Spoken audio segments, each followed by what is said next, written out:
அமிர்தபுரி வளாகத்தில் உள்ள Amrita centre for cyber security systems and networks June 20ஆம் தேதி அன்று தென்கொரிய ஹேக்கத்தானில் மாபெரும் வெற்றியை பெற்று சாதனை படைத்துள்ளது.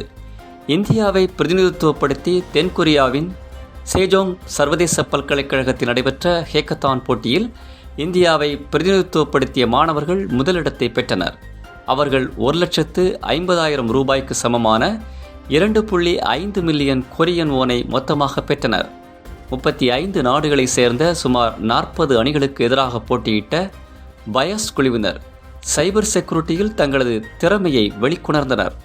2007இல் நிறுவப்பட்ட பயாஸ் இந்தியாவின் முதல் இளங்கலை சைபர் செக்யூரிட்டி கிளப்பாக திகழ்வது மட்டுமல்லாது தொடர்ந்து தேசிய அளவில் முதல் இடத்தை பிடித்து சாதனை படைத்துள்ளது. மேலும் இது ஆராய்ச்சியாளர்கள், முன்னாள் மாணவர்கள் மற்றும் ஆசிரியர்களால் ஆதரிக்கப்பட்டு தேசிய மற்றும் சர்வதேச போட்டிகளில் தொடர்ந்து சிறந்து விளங்குகிறது.